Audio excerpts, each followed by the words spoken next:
Shalom Bapak Ibu Saudara yang dikasihi oleh Tuhan. Puji Tuhan, hari ini kita berjumpa kembali dalam program Renungan Keluarga Kristen.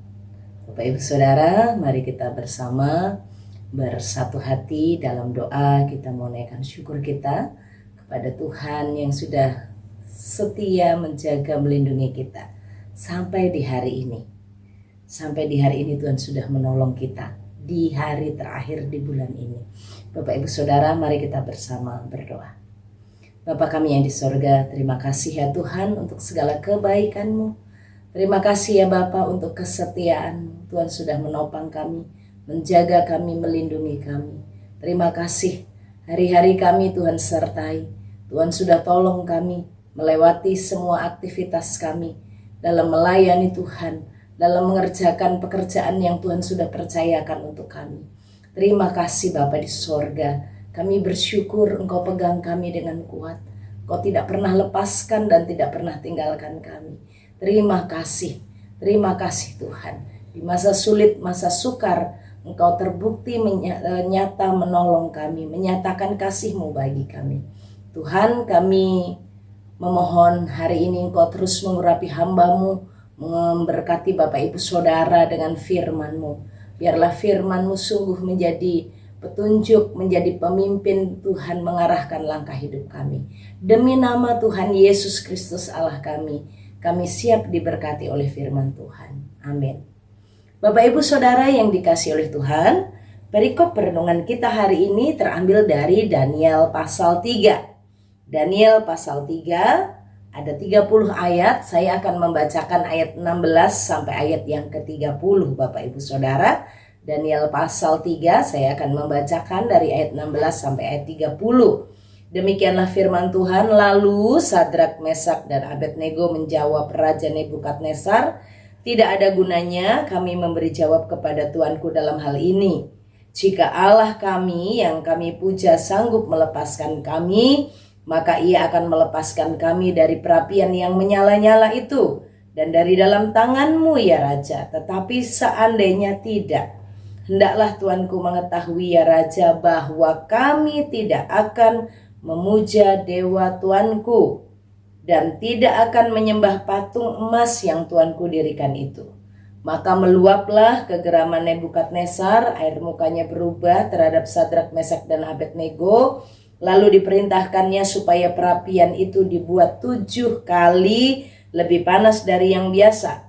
Kepada beberapa orang yang sangat kuat dari tentaranya dititahkannya untuk mengikat Sadrak, Mesak dan Abednego dan mencampakkan mereka ke dalam perapian yang menyala-nyala itu.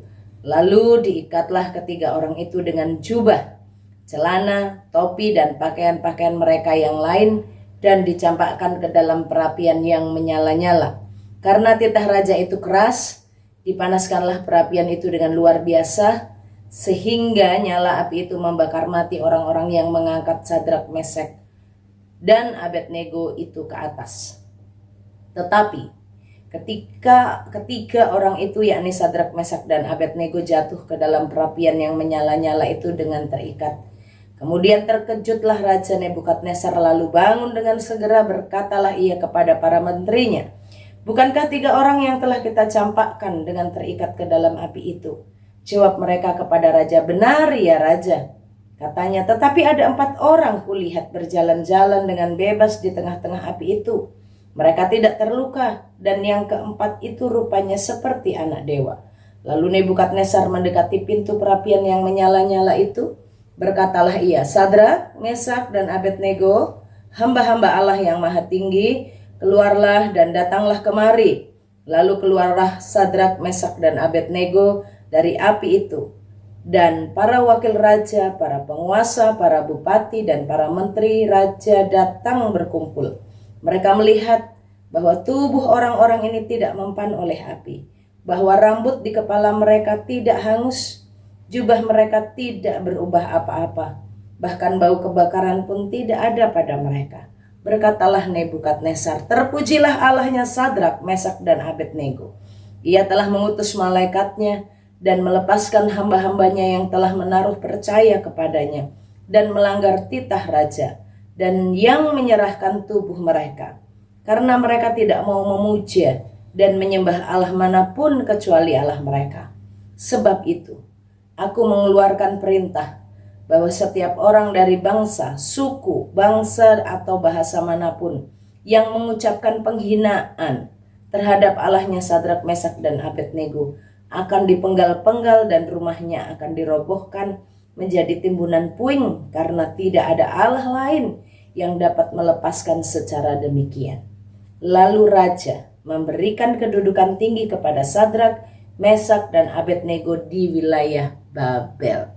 Bapak Ibu Saudara yang dikasihi oleh Tuhan, hal yang luar biasa diberkati oleh Tuhan setiap kita yang membaca, mendengarkan, merenungkan firman dan melakukannya dalam hidup tiap-tiap hari.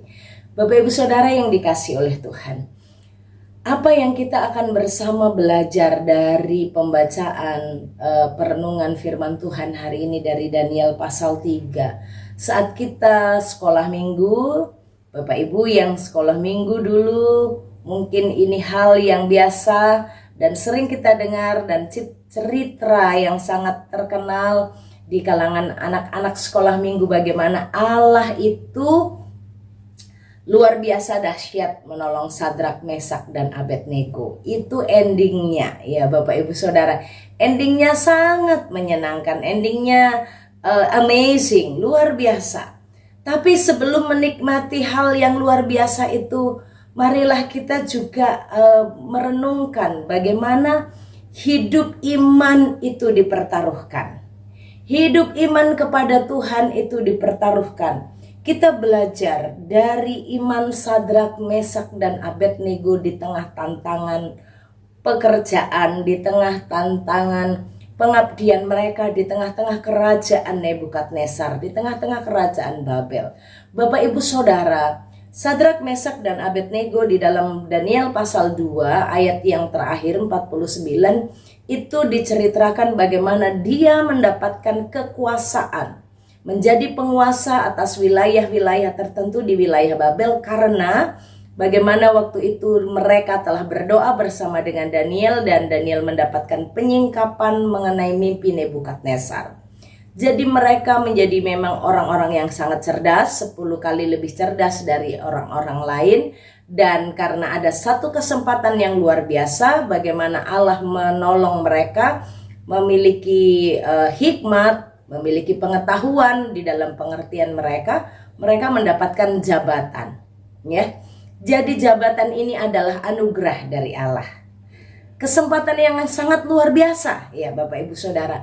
Sadrak, Mesak, dan Abednego ini menjadi penguasa di negeri orang. Sebenarnya mereka adalah tawanan, tapi dipercaya menjadi pegawai di istana Nebukadnezar, dan mereka di sana mendapatkan anugerah, hadiah dari kemampuan yang Tuhan berikan, dengan hikmat dan dengan pengetahuan yang Allah berikan.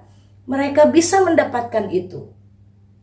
Bapak Ibu Saudara, kalau kita lihat dalam jenjang karir, sebenarnya Sadrak, Mesak, dan Abednego bukan karena pekerja yang dari bawah begitu ya, karena mereka baru saja itu diangkat dan mereka menjadi pejabat yang luar biasa. Apa yang harusnya secara logika, secara natur ya alami, orang yang mendapatkan pekerjaan dan jabatan yang begitu luar biasa sebagai tawanan di negeri orang, bukan di negeri sendiri. Ini hal yang sangat luar biasa.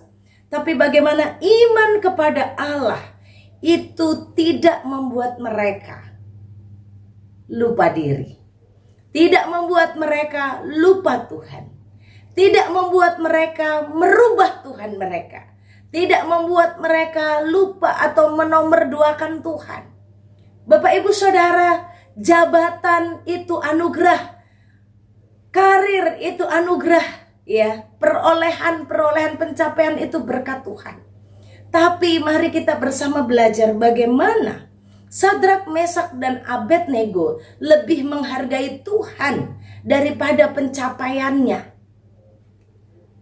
Jabatan sebagai penguasa itu bisa hilang. Bahkan mereka bukan hanya kehilangan jabatan, tapi akan kehilangan nyawa mereka jika mereka salah bertindak. Tapi kita melihat bagaimana Sadrak, Mesak, dan Abednego tetap lebih memilih Tuhan, tetap menomorsatukan Tuhan. Sadrak, Mesak, dan Abednego lebih menjaga perasaan Tuhan, lebih menjaga takut akan Tuhan.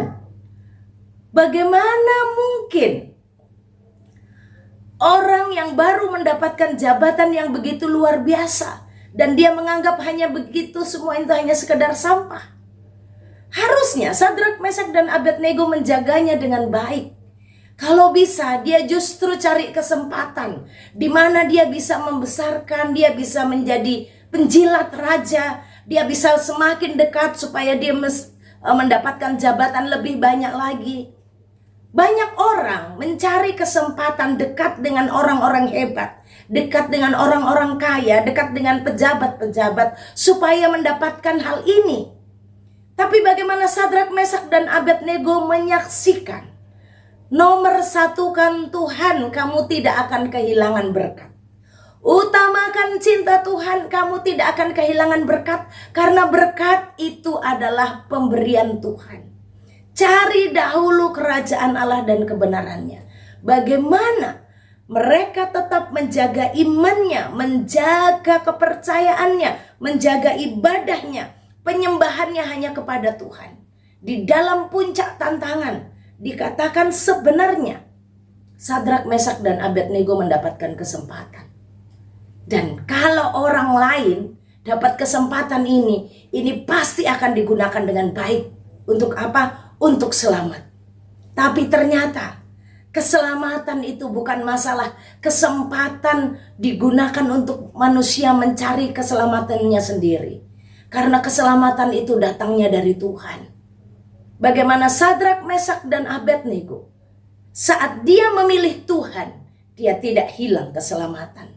Saat dia memilih Tuhan, dia tidak kehilangan jabatan. Saat dia mengutamakan Tuhan, dia tidak kehilangan kasih sayang raja. Memang di depan itu, di depannya raja semakin geram, raja semakin marah. Tapi kita melihat orang yang mengutamakan Tuhan tidak kehilangan kasih sayang, tidak kehilangan jabatan, tidak kehilangan keselamatan, tidak kehilangan nyawanya. Bapak, Ibu, Saudara, mengutamakan Tuhan, ini dasar. Dan bagaimana Sadrak, Mesak, dan Abednego jauh dari komunitasnya, jauh dari papa mamanya, tapi mereka hidup dalam satu kepersekutuan, satu kebersamaan dalam circle rohaninya. Sadrak, Mesak, dan Abednego saling kuat menjaga imannya kepada Tuhan. Dan mereka tidak melalaikan ajaran penyembahan akan Tuhan. Ingat hukum Taurat itu.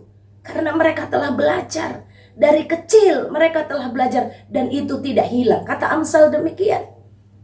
Ajarlah, didiklah anak muda. Karena itu nanti tidak akan hilang daripadanya. Bapak, Ibu, Saudara, dalam pengasuhan kita di tengah keluarga, sudahkah kita mengajarkan dengan tegas, dengan jelas, dengan ketekunan berulang-ulang sampai anak-anak itu mendarah daging? Number one is Jesus. Dalam segala keadaan Tuhan itu nomor satu. Mau apapun tugas, mau apapun pekerjaan, tetap tinggikan Tuhan. Jangan cari muka di depan orang. Jangan cari kesempatan. Jangan cari kesempatan hanya untuk menguntungkan diri sendiri. Karena kalau Tuhan sudah berikan gak akan hilang itu. Bapak, Ibu, Saudara, apa yang terjadi dari kehidupan Sadrak, Mesak, dan Abednego? Dia bukan hanya selamat dari perapian yang menyala-nyala. Di bagian terakhir ayat yang ke-30. Lalu raja memberikan kedudukan tinggi kepada Sadrak, Mesak, dan Abednego di wilayah Babel. Bayangkan, waktu dia memilih Tuhan dan tidak menyembah, sebenarnya dia kehilangan kekuasaannya. Tapi justru disitulah Tuhan mengangkat dia. Raja itu jadi mengenal Allahnya Daniel, Allahnya Sadrak, Mesak, dan Abednego. Maka disebutnya apa? Hai hamba-hamba Allah, Allahmu yang sudah, Allah yang maha tinggi. Hai hamba-hamba Allah yang maha tinggi. Ayat 26. Keluarlah dan datanglah kemari. Dia menyebutnya hai hamba-hamba Allah yang maha tinggi. Bapak, Ibu, Saudara, dalam kegigihan imannya mengikut Tuhan, Sadrak, Mesak, dan Abednego mendapatkan berkat yang melimpah dengan luar biasa. Tapi konsisten iman itu tidak langsung begitu saja. Itu dimulai dari pengasuhan pendidikan iman yang kuat di tengah-tengah keluarga. Bapak Ibu Saudara, iman anak-anak kita juga akan menghadapi tantangan di tengah-tengah pekerjaan, di tengah-tengah bangsa dan negara, di tengah-tengah situasi yang ada. Mari kita bangun kehidupan iman yang sungguh kokoh. Mari kita bangun iman kepada Kristus dengan sungguh, sehingga apapun yang terjadi, tetap Tuhan the number one. Anak-anak tidak dididik menjadi pribadi-pribadi yang oportunis, pribadi-pribadi yang mencari keuntungan demi kepentingan mereka. Tidak, tapi mereka tetap mencari Tuhan, mendahulukan Tuhan, karena dalam mendahulukan Tuhan, berkat itu akan dinyatakan. Mari kita berdoa. Bapa kami yang di sorga, Tuhan Yesus, tolonglah kami. Tolonglah kami dalam perkara-perkara sederhana. Kami memulai keluarga kami hidup di dalam iman yang kuat kepada Tuhan. Sehingga apapun yang terjadi, tantangan, kesulitan, Tuhan adalah keputusan kami, bukan keuntungan kami. Karena keuntungan itu adalah berkat, dan Tuhan akan berikan saat kami mendahulukan Tuhan. Tuhan Yesus, berkatilah setiap keluarga Kristen untuk mengasuh, mendidik anak-anaknya hidup takut akan Tuhan. Berkati generasi muda menjadi pribadi-pribadi yang kuat mencintai Tuhan, seperti Sadrak, Mesak, dan Abednego. Tuhan tolong mereka melawan keinginan daging, bahkan Tuhan menolong memberkati mereka di tengah-tengah karir mereka, pekerjaan mereka. Terima kasih Tuhan, ini hidup kami mau melangkah sepanjang hari ini. Tuhan Yesus, tolonglah kami demi nama Tuhan Yesus Kristus. Tuhan memberkati engkau dan melindungi engkau. Tuhan menyinari engkau dengan wajahnya dan beri engkau kasih karunia. Tuhan menghadapkan wajahnya kepadamu dan memberi engkau damai sejahtera dari sekarang sampai selama-lamanya. Amin. Shalom, Tuhan Yesus memberkati.